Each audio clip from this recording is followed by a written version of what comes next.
Hello, Finimizers. Welcome to another Finimize live event. My name is Stephane, your Finimize analyst, and I'm hosting today's event on investing beyond stocks and bonds, or put differently, what's the role of alternative investments in your portfolio? And today that's sponsored by Prosper. Thank you very much, Prosper, for sponsoring it. First, let me just start with some basic housekeeping rules to run through. Number one, feel free to introduce yourself in the chat, tell us where you're tuning in from, and remember to switch to all attendees so everyone can see your messages. In terms of format, this is going to be a 25-minute workshop followed by a 5-minute audience Q&A. So, just use the Q&A box to ask a question. And if you see a question you like, make sure to upvote it so it moves to the top. And, that way we can get through the most upvoted questions first. All right, so let's kick this off. Our event partner for today is Prosper, founded in 2005.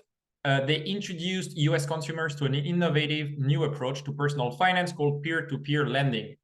And through Prosper, people can invest in each other in a way that is financially and socially rewarding. Borrowers apply online for a fixed rate, fixed term loan between $2,000 and $50,000. And, individuals and institutions can invest in those loans and earn some pretty attractive returns. We're going to go into a lot more details a bit later in the presentation.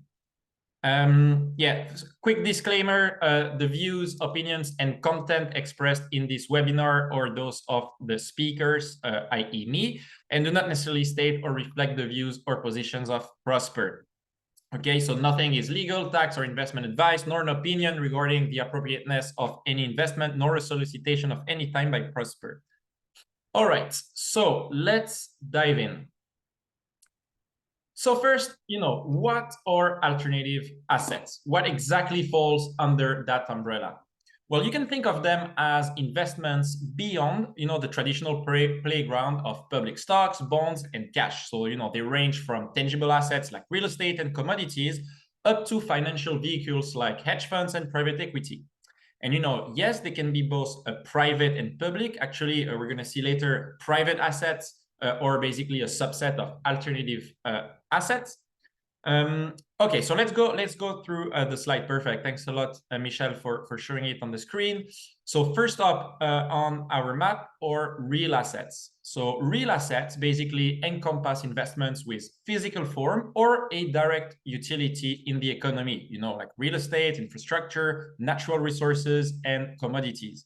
So you're essentially investing in foundational elements of everyday life and the global economy. So, whether you invest in a commercial property or a renewable energy project or precious metals, real assets really offer, a tangible connection to the investment world.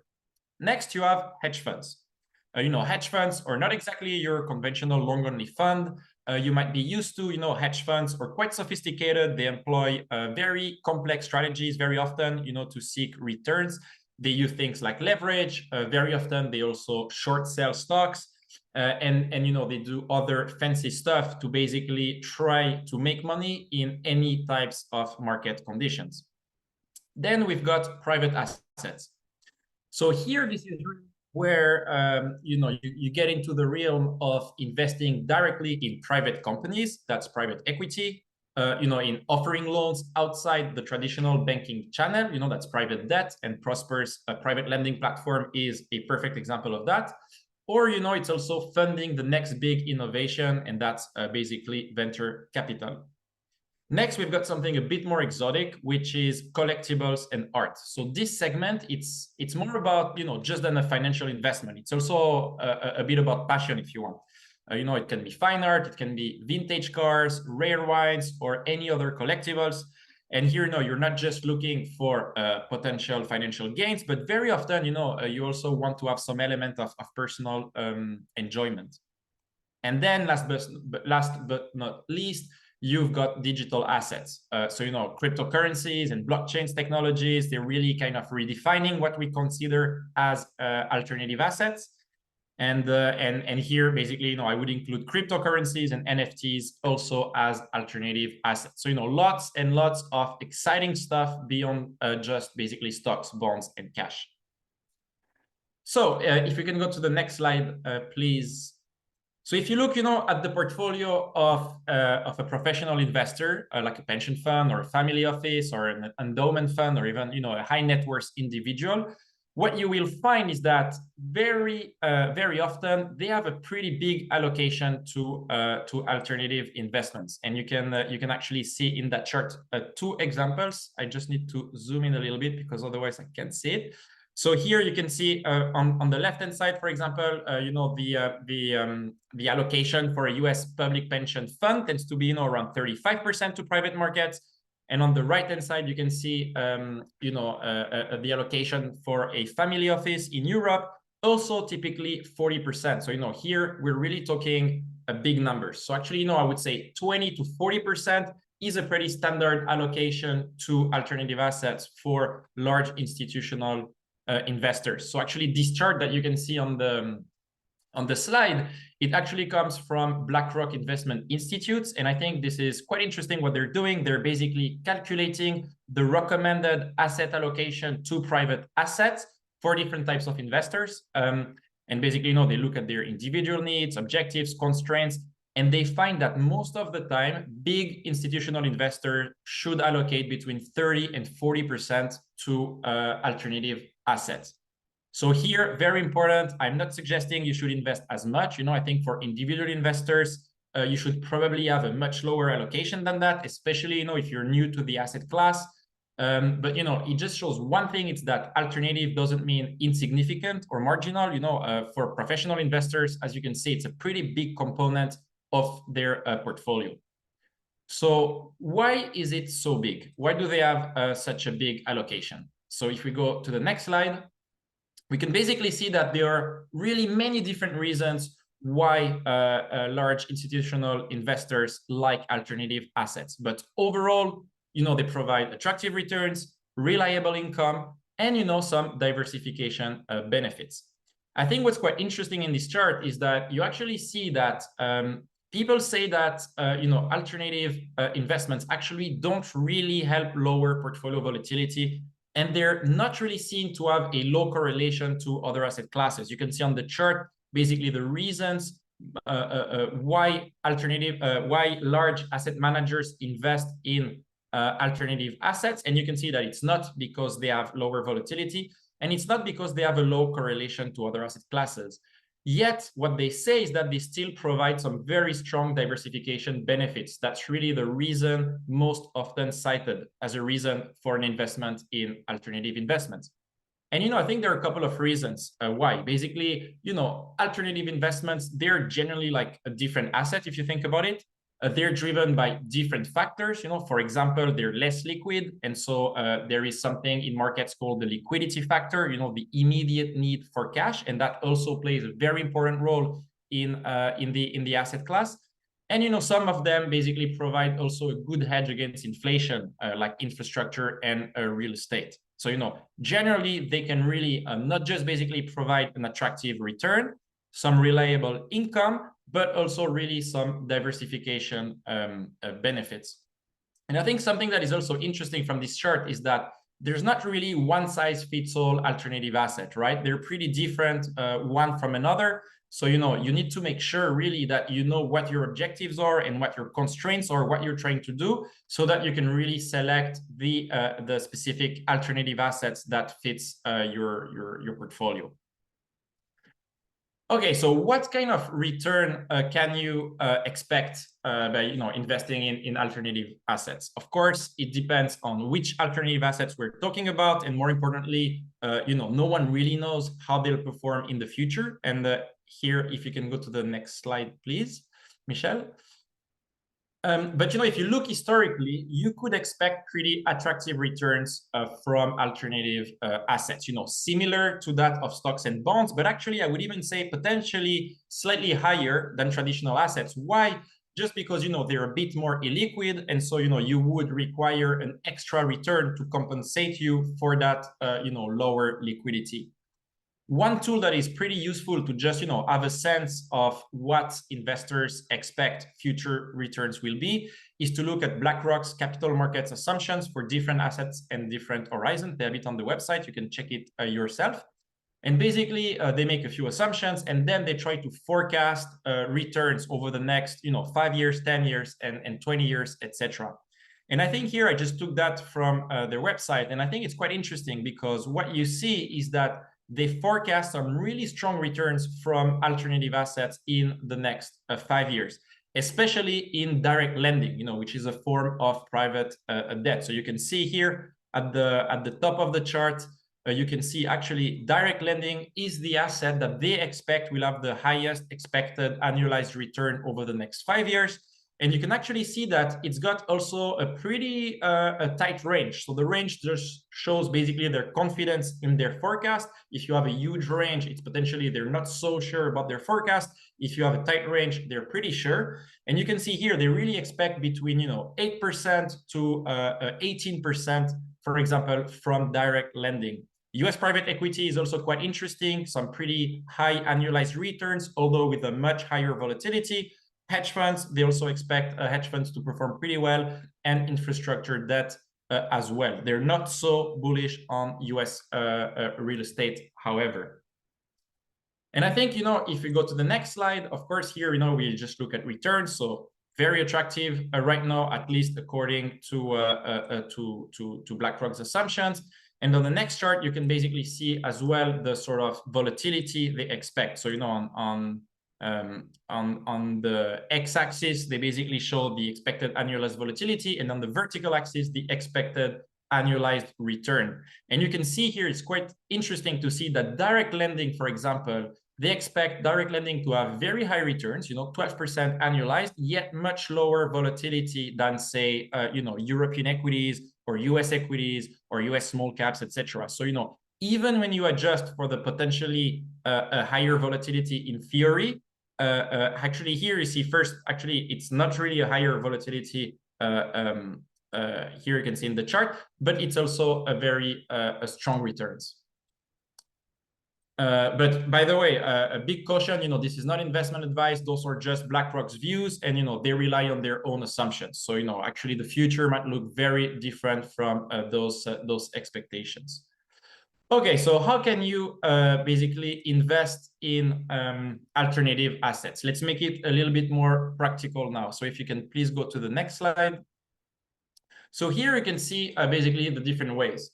Now, before I just go through the different assets, I just want to say that, unfortunately, alternative assets are generally not so easily accessible for retail investors due to, regulatory reasons, operational complexities, and things like that. But there's, really significant progress being made, and there's, an increasing number of options, like, for example, Prosper is a fantastic example of that. And, I think you should really get excited because things are changing, and now you have more and more options to invest in alternative assets. So let's have a look at the different options. So first, you can invest in alternative assets ETFs. So, those are essentially your normal ETFs, but packed with alternative investments. So, think of things like real estate, gold, or even funds that follow hedge fund strategies. Personally, I think alternative assets ETFs work much better for real assets and not so well for capturing hedge fund returns or private assets. So my personal advice to you, if you want to invest in alternative assets ETF, try to favor the ones investing in real assets. Then you have alternative assets mutual fund. So here, similar to the ETFs, these are basically pools of money from many investors that are managed by professionals, and they invest that money in alternative assets. So now, if you're looking to get into things like commodities or private debt, but you don't want to pick and choose yourself, this could be a potentially interesting alternative. Of course, you need to do your research on the fund first. And, of course, there are also some fees involved, which are very often higher than for the ETFs, but it's nevertheless a pretty interesting option. Then you've got publicly listed private equity companies. So, here you really buy the companies that specialize in private equity investments. They're publicly traded. Think about Apollo, Blackstone, all of those companies basically have, private equity and private debt funds. Here, you cannot buy the funds, unfortunately, but you can still buy the underlying company. So you have, if you want, an indirect exposure to to the performance of their funds. So I think it's also an interesting investment opportunity if you're interested in alternative assets. Then I think you've got something that is that I don't think many investors know about, especially not retail investors, but I think is a super interesting opportunity, and it's called business development companies, BDCs. So BDCs are special companies that invest in small and medium-sized businesses. So, they provide those businesses with the financing they need to grow, and sometimes they even invest some equity into those businesses. So when you invest in a business development company, you're essentially lending money to these smaller companies indirectly. And in return, you often get a very high yield, up to 20% in some cases. So, it's really a kind of direct way to tap into private equity and private debt. And it's easily accessible because these BDCs are publicly traded. Of course, it might not be as exciting and as glamorous as those big private investments from Blackstones or Apollo. But to be honest, I think those are some really interesting options you should have a look at. Then you've got interval funds. That's also another one that's really underrated in my view. So, these funds are a bit unique.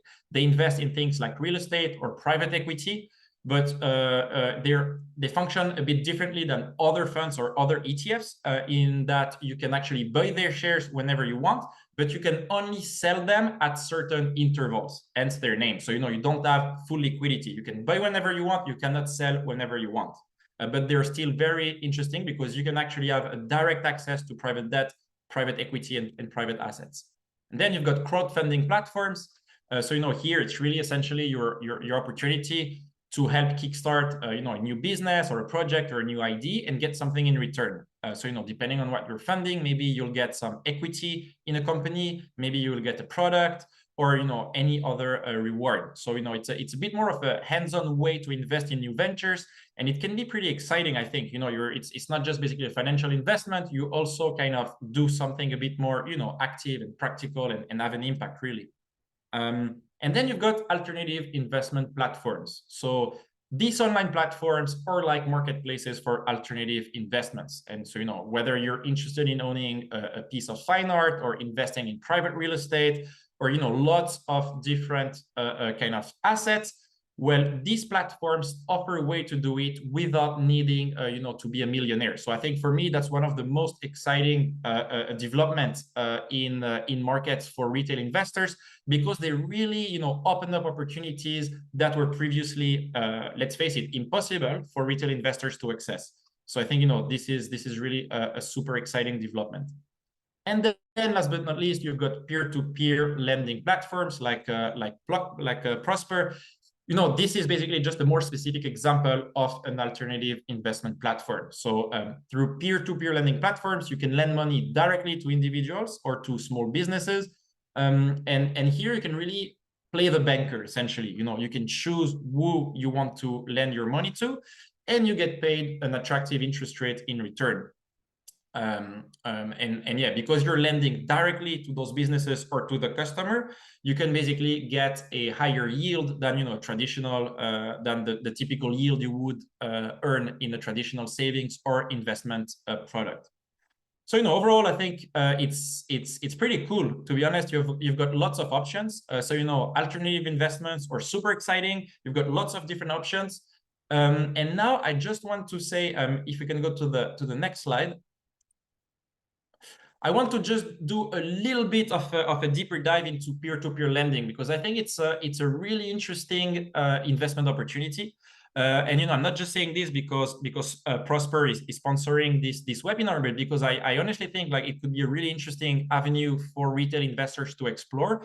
And it's not that yet common yet to invest in peer-to-peer lending. But why basically do I think it's kind of interesting? Well, first, it's not like when you park your money in a savings account, and you earn very little return on your investment. Here with peer-to-peer lending, you can basically earn much higher yields and potentially much higher returns, right? And it also provides you a regular income stream. So I think that's pretty interesting. Another reason why I really like peer-to-peer lending is that it's not speculation, right? If you think about the returns of peer-to-peer lending, it's really based on the compensation for a risk, right? Like you're lending money, there is a risk involved. So in the same way that you should expect to earn a positive return if you invest in a stock or in a bond. you should expect to actually earn some positive returns on your peer-to-peer investment. So, there is a real rational reason why on average over time you should make money. So I think, if you've got a diversified portfolio of loans, I think, you should expect to make some pretty attractive returns, and there's a good reason for it. We're not talking about something that is speculative. Of course, diversification, I think, is also another important point. Maybe you won't get that much diversification benefits in the case of, a big crash or an economic recession. In that environment, you would expect, more people to kind of default on their loans. But I still think that, in normal times, or even in good times, or even in slightly bad times, but not horrible times, peer-to-peer lending could basically provide some nice diversification benefits to the other assets that you have in your portfolio. Next, one thing I really like is that it's impactful, right? You actually have a direct impact with your investment. Every loan you make has a story, whether it's helping a small business expand, or potentially assisting an individual in consolidating their debt. And you can also play banker and learn from it. So here I think it really offers a unique educational opportunity by trying basically a hands-on approach into the world of finance, right? Like, you have to assess the credit risk, choose which loans you want to invest to, see a little bit which kind of interest you can make for different types of loan, etc. It's super interesting, and you can learn a lot from it. Another advantage is that it has a defined investment timeline. So, loans are typically set for a fixed term. So basically, you can actually make some proper financial planning. And lastly, it's simple and it's accessible. I think the beauty of peer-to-peer lending is that it's super simple, super accessible, very transparent. And, I think it's an attractive option for investors at pretty much any level, right? So, and also you don't need a lot of capital to get started. You can invest for just a few $100 depending on the platform. And then the next slide, please. So that's what next? Hopefully you've been, convinced to at least have a look at a sort of alternative assets. So, first step is probably to learn more about them.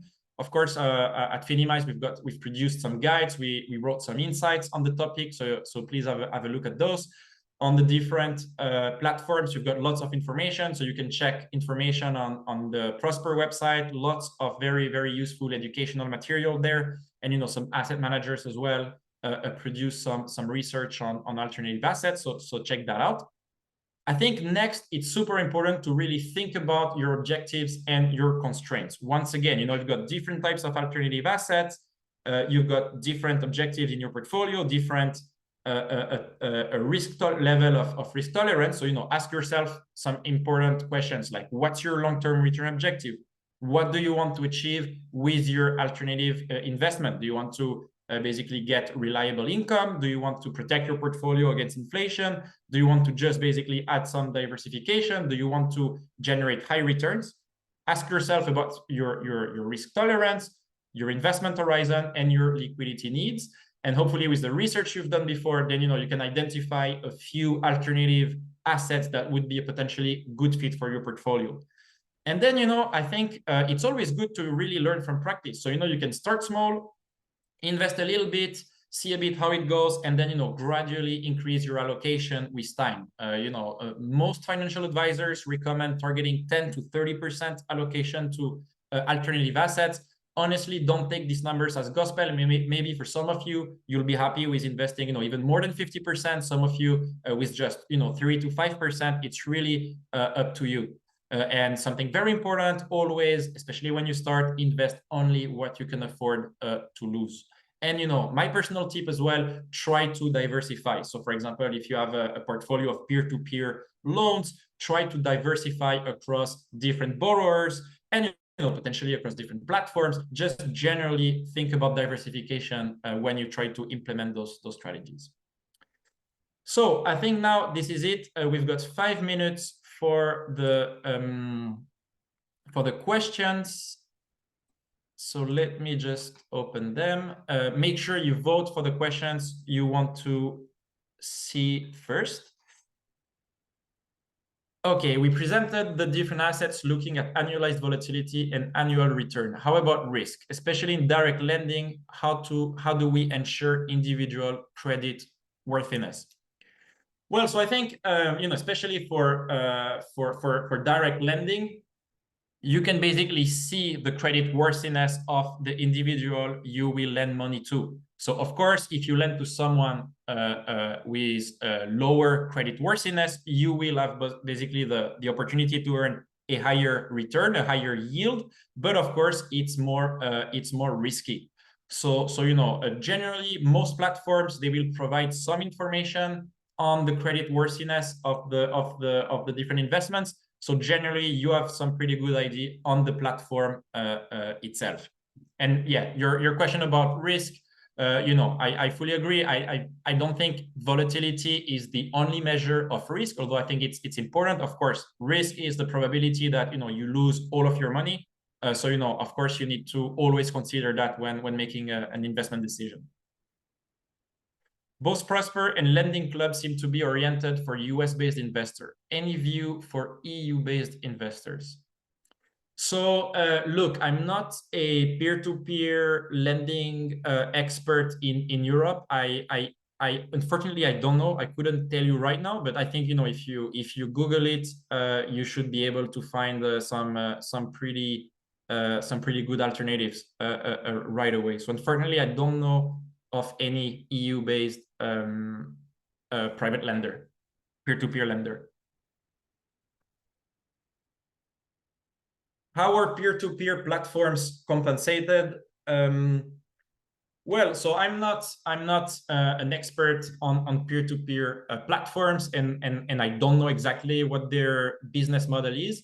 But I think generally they will take a fee. So because they're facilitating these loans. So they're also doing some pretty useful work. Like for example, they're the ones doing the credit check. They're the ones basically finding the loans, finding the investors, and matching everyone. So my guess is that they basically take a fee for doing all of this very useful work. That would be my guess. Is alternative investments have a future?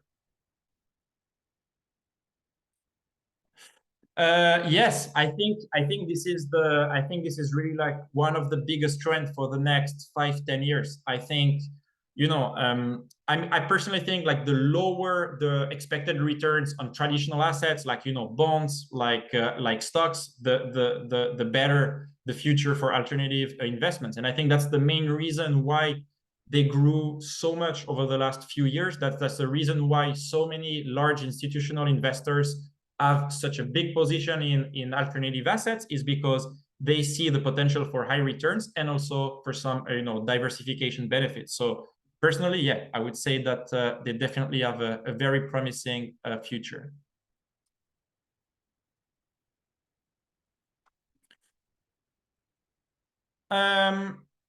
Okay, I don't think we have any other question. Actually, time is up. So thank you very much for joining us today. Hopefully this was useful. Hopefully you will start to play a little bit with some alternative investments and learn by doing. And yeah, thanks again for joining, and have a great evening. Bye bye.